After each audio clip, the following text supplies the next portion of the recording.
Hello everyone, welcome to the Warzone. I'm Scruffy and this is Scruffy Tales. And I figured we would take a closer look at Vovchansk and Chasiv Yar in this video and also the potential of a Sumy frontline. And I figured we will start with the Sumy frontline or the potential Sumy frontline. Right, so here we go. So yes, here we have Kharkiv, and here we have where the Russians have pushed in from out of Belgorod towards Lipsy and towards Vovchansk, and up here we have Sumy, and we have had some reports of some border activities and the potential of a build-up of Russians about to strike in towards Sumy, and further expanding the northern front and forcing Ukraine to allocate more resources up in the north, away from the main fighting down in the south. And I think that is what this is all about. Russia launched the attack into towards Kharkiv here with 30,000 troops. Rumor has it that they have 10,000 troops up in outside of Sumy, and I think the whole point is basically to draw resources away from the main fight down here, potentially even to secure the border, to deny anti-Putin Russians from attacking into Belgorod as they have done during this war in support of Ukraine. So that buffer zone, but I mean this is not a real push to grab Kharkiv. 10,000 troops is not a real push to grab Sumy. It must be to force Ukraine to allocate troops away from the front lines down here, and making it difficult for Ukraine. They need to allocate resources, manpower, ammunition, medical supplies, and all of that good stuff to these two locations. Stuff that they could have put to good use down here and holding the line against the Russian attacks. And so yeah, I think I used to think that it was about the buffer zone, but I mean, if they're coming in from up at Sumy as well, it's all about drawing away resources from the main fighting down here. And yeah, just like it says here, according to rumors, Russia has some 900 artillery pieces gathered to support the push towards Kharkiv and the push towards Sumy. And along the eastern front here, depending on where you are, Russia has a 5 or 10 to 1 advantage in artillery. Right, so what happens then if Ukraine has to move artillery away from the front line down here, up here, to fight the Russians coming in over here? Well, this 5 or 10 to 1 advantage increases, right? Potentially. Because Ukraine now has to counter 900 artillery pieces up in the north. And so if Russia brings troops, in theory, brings troops from down here and down here, all the way up here to threaten Ukrainians up here, and Ukraine needs to allocate resources. They take a couple of guns from here, a couple of guns here, units, vehicles, what have you, to counter these two incursions. And Russia leaves troops over here intact. They leave troops down here intact. All of a sudden, these troops have an even greater advantage than they had before. And the same thing goes here. And then they launch attacks. They push harder against weaker Ukrainian forces. So Russia has weakened parts of the front line where they don't need to push as hard. And by attacking up here, Ukraine needs to allocate troops, manpower, resources, ammunition, what have you, away from the entire length of the front line. And even if they only reduce their capabilities slightly, that is still enough to give Russia an even greater advantage in manpower, in artillery, in vehicles, in ammunition, and what have you. And I think that is why we're seeing a big push here from Russia and at Chasiv Yar, because they have forced Ukraine to allocate troops away from this here Kupiansk area, away from the Chasiv Yar area, up north, and now Russia can begin assaults against a weaker enemy than they were before. So I think this is what it's all about. And when they're attacking Sumy, they're drawing more forces away from the front line, extending Ukrainian forces even further, and potentially even drawing troops away from here. The moment they push in, then Ukraine needs to get troops up here quickly, so they may allocate forces away from here. And if that happens, well, then you need to replace those troops with even more troops from down here somewhere, potentially Kupiansk or somewhere else. So I think there's logic to what the Russians are doing. Others are saying, oh, what are they doing? Why are they keeping troops up here? Why don't they use all of these troops down here instead? Because if they don't do this, all of these troops that have been moved up here, they're still here. They're still down here holding good defensive positions. And the Russians want to weaken the defensive positions. And the only way to do that is to try and trick the Ukrainians from to remove troops, manpower, and equipment away from these well-defended places. So I think it makes sense. I mean, outflanking the enemy is Warfare 101. You do it on the squad level, on platoon level, company level, all the way up to army level, as we're seeing, right? And so it makes perfect sense if you ask me. Right, so moving on to Vovchansk, because we have some interesting updates from Vovchansk. Right, then here we have Vovchansk. The Russians have pushed in, grabbed, begin securing the northern end of town, north of the river. They've also pushed in here across the mountains and now in this valley, pushing hard for this bridge, and they're trying to outflank the Ukrainians, looking for bridge here, here, and here, but the Ukrainians are holding them at the moment. But Russia has pushed in north of town, north in the northern part of town, and have reached the river and have reached a couple of bridges. And as you can see, they've pushed down here into this area here. Ukraine is holding on to a couple of streets, but something has happened here, right on this bridge right here. And if we take a look what's going on, so yeah, here we have red marked around the bridge, and red means we have a confirmed Russian presence. Yellow is where Russia claims they are operating. Red is where ISW has confirmed that the Russians have pushed in or are in control. So Russia is in control of this bridge, both ends of it, right? They have crossed the bridge, crossed the river, and are in control of the bridge. And as you can see, there's no yellow surrounding it, so Russia is not claiming that they have pushed on beyond the bridge. But it is confirmed that they are in control of it, at the moment at least. So maybe we are seeing shootouts in the forested area here along the banks of the river. Maybe Ukraine is containing the Russians with focused artillery at this location, denying Russia to push on.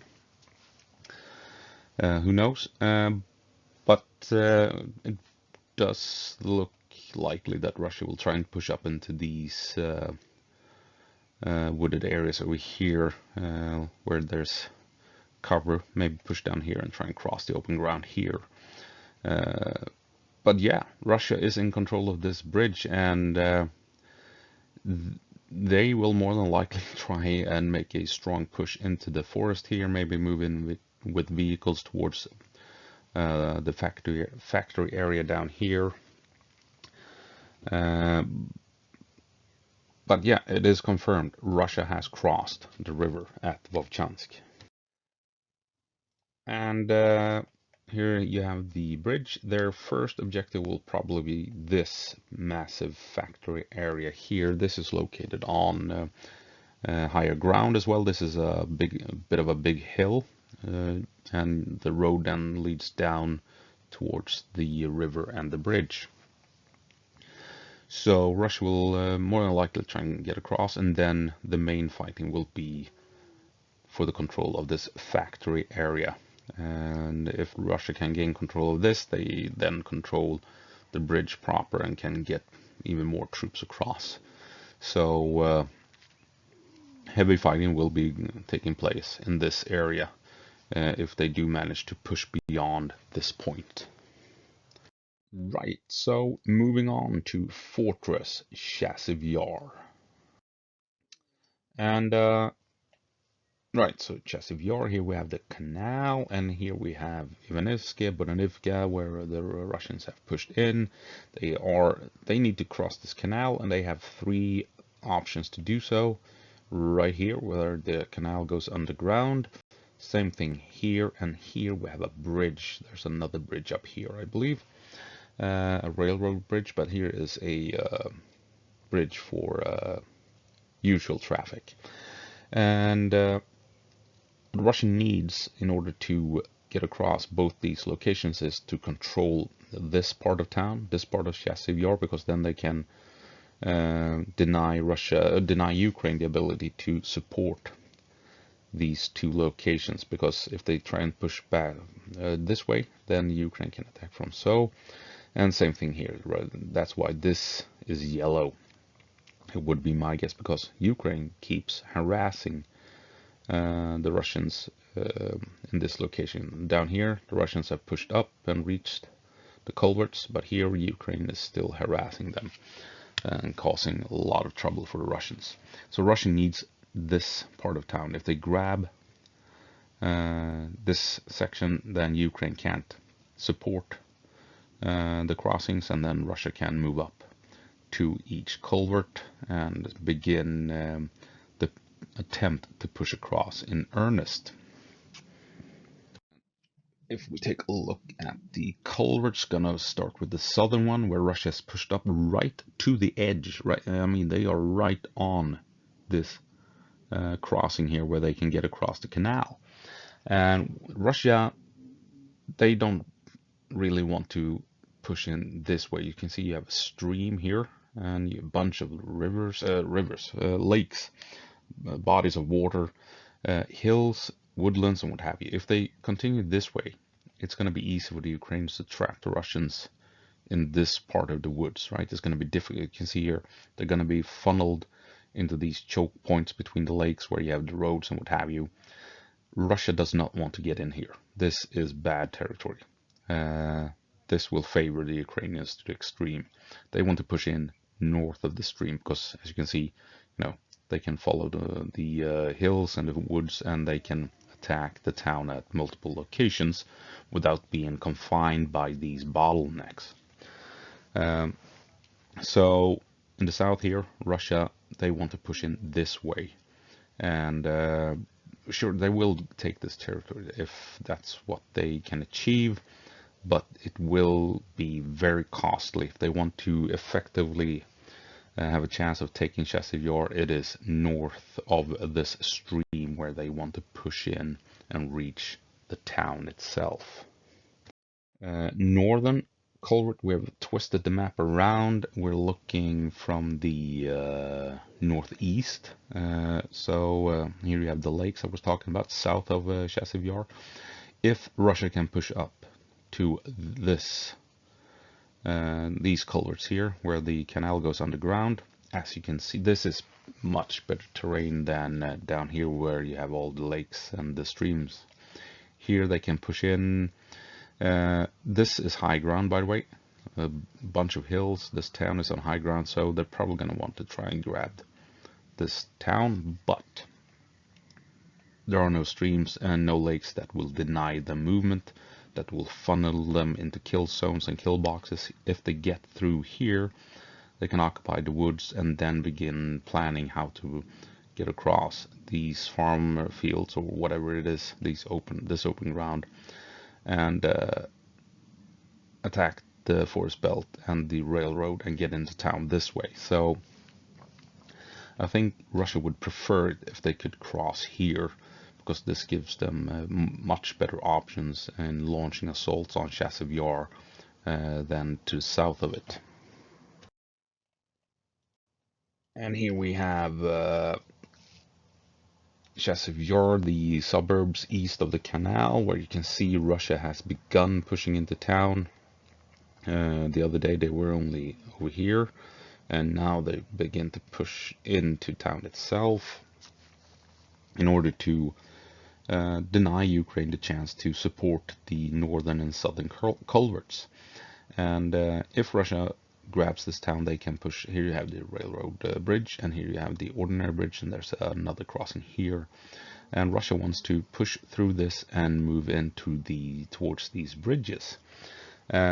But it's not as straightforward as grabbing the town and then pushing towards the bridges. Because here you have the bridges, the two crossings directly west of that part of town. And if you take a look, I mean, here you have the bridges. It's right along a valley with high ground, hills, and forests, and what have you.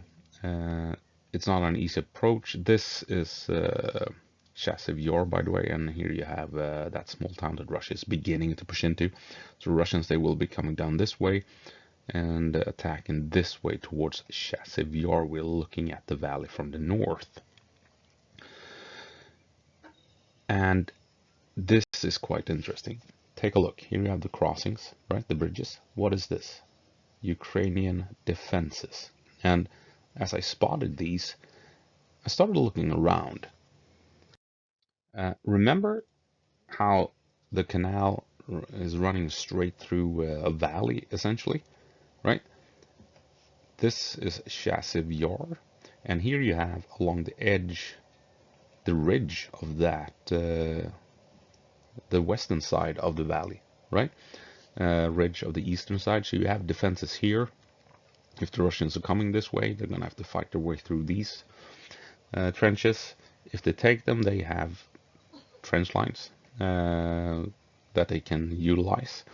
But take a look at the other side here on the Chasiv Yar end of this canal and this valley. Fortifications all along the ridge line. And this is basically how the entire area is looking around Chasiv Yar. Massive fortifications all over the place. And here we have the culvert, where Russia has pushed up to the culvert and tried to push across the natural crossing. So why haven't they managed it? Why haven't they pushed across when they are right on the edge, right? Because of this, take a look. Trenches, trench lines, trench lines. Ukraine is holding this part of the front line with these trenches, and Russia can't cross this open field. Because if they obviously have tried, would be my guess. But these open fields here are probably littered with dead Russians, would be my guess. And here we have what we were just looking at. This is the area we were just taking a look at, where the Russians have pushed up, and this is where we saw those trench lines. And beyond that, we have this big, wide, open field. Take a look. Trench lines, trench lines, trench lines, trenches, trenches, trenches. So if Russia pushes across and secures the tree line here, you will have Ukrainians over here firing across the field straight into Russian positions. If Russia moves up vehicles trying to move along the road here, they will get shot at from across the field. And I mean, you have trench lines here as well. I mean, the entire area is just massively fortified. And I mean, just to illustrate the point further, so this is the field we just took a look at. Here you have the Russians pushing in towards the trenches. This is the field that the Ukrainians have fortified. Look at this, just south of that position. Massive fortifications. And take a look at this. This is the canal, and here you have the edge of the canal. fortifications, firing positions, bunkers, and what I mean, it's just the entire area looks just like this. So I mean, th this that's what we can see on satellite images from these open fields, open farmland, right? And where you have ridge lines along valleys and what have you.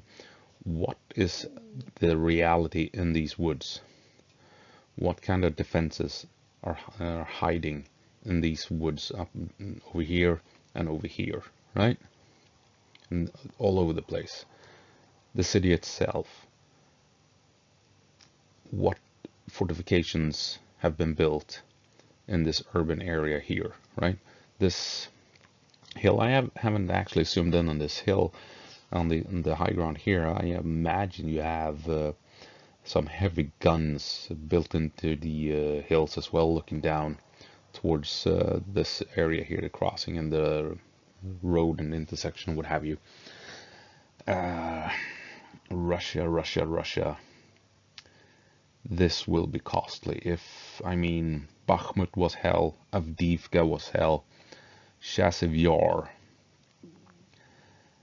It will be, this could be the battle that breaks Russia, to be honest. I mean, how many troops? They needed 50,000 troops to grab Avdiivka. I think they needed slightly more to grab Bakhmut. So what will they need to take Chasiv Yar with all of these fortifications? Just built all over the place, right? All over the place. Trench lines, bunkers, barbed wire, minefields, and drones. I mean, the skies will be filled with drones, spotting every movement, guiding artillery and what have you. This will be, yeah, I think the battle for Chasiv Yar will be a really bloody affair for the Russians. And yeah, uh, that's it. That's all I have for you in this video. Quick look at what's going on with Kharkiv and Sumy. And yeah, Russia has apparently grabbed the bridge in Vovchansk. And down by Chasiv Yar, Ukraine has built, I don't know how many miles of fortifications. Russia is in for one hell of a fight trying to take that town or city, whatever you want to call it. So yeah, that's all I have for you. I'll see you in the next one. And as always, go Marsh, Ukraine. Give them hell.